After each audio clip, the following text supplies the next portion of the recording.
7번째 강의 여드름에 대해서 알려드리려고 합니다. 이제 피부가 경쟁력이 되고 있는 시대인데 여드름에 대해서 좀 잘 파헤쳐봐서 피부 미인의 길로 함께 갈 수 있도록 노력해봅시다. 이제 어머님들보다는 주로 뭐 손주분들이나 따님 아드님께서 많이 좀 가지고 계실 수 있죠. 여드름은 그 모공이 생기는 피부염이에요. 보통 뾰루지라고 얘기하는 거랑 조금 차이가 있는 게 모공에 나타나는 것이 여드름이고요. 모공에 있는 피지선에서 박테리아 이름이 조금 깁니다. 프로피오니 박테리움 아크네라고 하는 여드름균이 서식하게 되면서 그 여드름균이 피지를 먹어서 지방산이라는 독소를 만들어내요. 그러면 그것 때문에 염증이 일어나게 되는데, 염증이 일어나지 않아도 박테리아가 함께 포함되어 있는 이 면포가 여드름 씨앗이라고 할 수 있는데요. 이것이 있으면 여드름이라고 할 수 있습니다. 이 면포가 여드름의 치료에 굉장히 많은 영향을 주기 때문에 중요한 요소이기 때문에 꼭 기억을 해주시고요.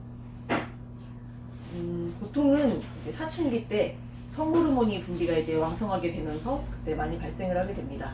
생각보다 많은 인구가 이것을 앓게 돼요. 85%가 12세에서 25세 사이에 앓게 되는데, 보통은 이제 20대 후반쯤 되면은 다 자연스럽게 사라지게 되어 있습니다. 이게 신상성 여드름이라고 하는데 일반적으로 나는 여드름이고, 그런데 그럼에도 불구하고 20대 후반이나 혹은 30대, 40대까지도 여드름으로 고생하시는 경우가 있어요.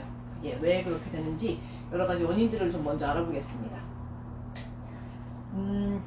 굉장히 방탕한 생활을 하는데도 잠도 안 자고 맨날 술 마시고 기름진 거 먹고 이런데도 피부가 말짱한 사람이 있는가 하면, 나름대로 바른 생활을 하는데도 피부가 좀 여드름 때문에 고생하시는 분들이 있는데, 유전적인 요인이 있기 때문에 그래요. 고혈압만 그런 것이 아니고 여드름도 유전적인 요인을 타고나는 것이 있습니다. 그리고 두 번째로 스트레스도 우리 여드름을 좀 더 많이 만드는데 영향을 끼쳐요. 스트레스에 저항하기 위해서 우리 몸에서는 스트레스 호르몬이라고 하는 코르티졸 호르몬을 만들어냅니다. 그런데 이 코르티졸 호르몬이 만들어지는 부신에서 안드로겐이라는 남성 호르몬을 또 같이 분비를 더 많이 하게 돼요. 코르티졸 호르몬이 분비가 될 때, 그래서 각질이 좀 더 두터워지고 피지 분비가 많아지면서 여드름이 발생하게 됩니다. 그리고 많은 여드름 환자분이 그 치킨이나 햄버거, 빵 이런 음식들을 먹고 나서, 단 것이나 밀가루 음식들을 먹고 나서 그날 당일이나 혹은 다음날에 여드름이 더욱 난리를 피는 것을 경험하시는데, 이런 물질들은 우리 혈액 속에 당을 올려서 그 세균이 번식하기 좋은 환경을 만들고 혈액의 점도를 올려서 혈액순환을 저해시키기 때문에 여드름을 좀 더 악화시키는데 기여하게 됩니다.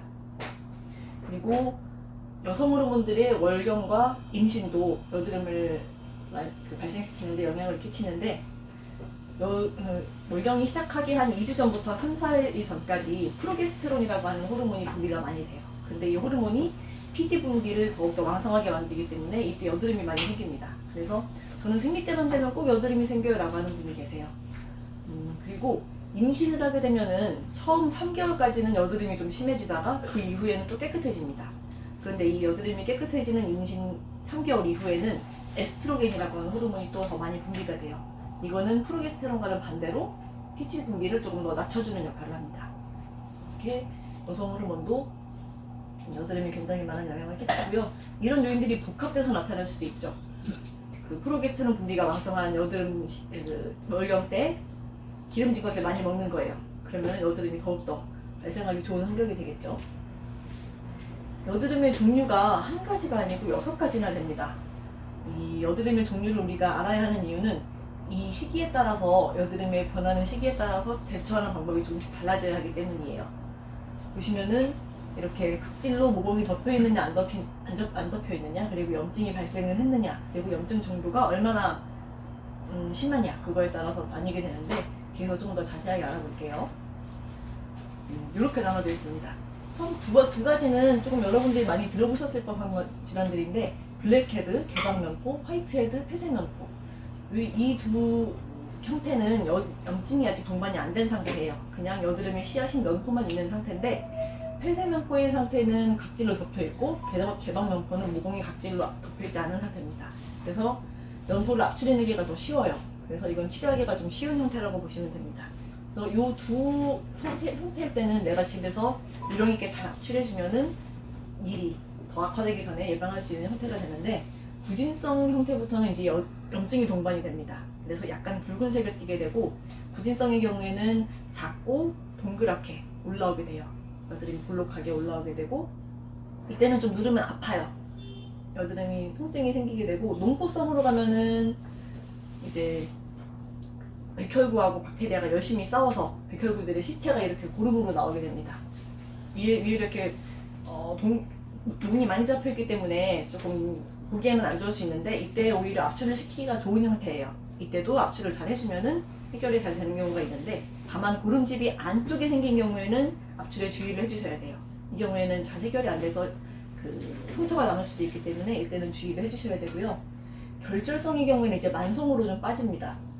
그래서 색깔도 좀 검붉게 되고 만졌을 때 딱딱해지고, 그래서 결절성이라는 이름이 붙었는데, 이 경우에는 농포성까지는 면포가 어느 정도 이렇게 하나의 형태를 잘 유지하고 있다가 이때부터는 조금씩 깨집니다. 하나가 아니고 한 서너 개로 나눠지기도 하고요. 그래서 압출을 해낸다고 해도 안쪽에 씨앗이 그대로 좀 남아있을 확률이 높기 때문에 결절성과 그리고 낭포성의 경우에는 흉터가 남을 확률이 좀 높아지게 됩니다. 그리고 낭포성 여드름은 왕여드름이라고도 해요. 이 여드름 주머니가 터졌다가 회복됐다가 터졌다가 회복됐다가를 굉장히 반복을 많이 해서 여드름 관리가 잘 안 되면 이렇게 가는 경우가 흔해지는데, 만지면 그렇게 딱딱하지는 않고 말랑말랑해요. 대신 경계가 좀 분명치가 않습니다. 주머니가 여러 번 터졌다 회복됐다를 반복이기 때문에. 그리고 짜내면은 피고름으로 굉장히 끈적끈적한 액체가 나오게 돼요. 이 두 경우에는 특히 좀 관리에 더 신경을 써주셔야 되고, 드시는 거나 스트레스 이런 것도 관리를 잘 해주셔야 됩니다. 말씀드린 것처럼 이쪽에 있는 두 가지를 제외한 나머지는 염증을 동반하기 쉽고 또 압출이 쉽지 않기 때문에 가능하면 전문가의 관리를 받으시는 편이 좋습니다. 농포성의 경우에는 또 관리를 잘 해주면 괜찮고요. 우리가 여드름을 잘 관리해야 되는 이유는 이렇게 영구적인 흉터를 남길 수 있기 때문입니다.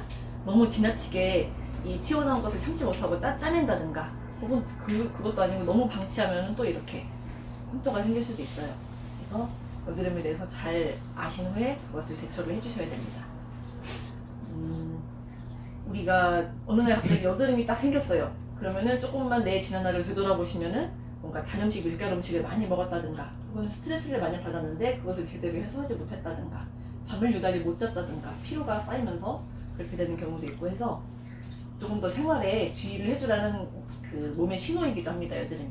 그래서 슬기롭게 대처를 잘 해주셨으면 좋겠고요.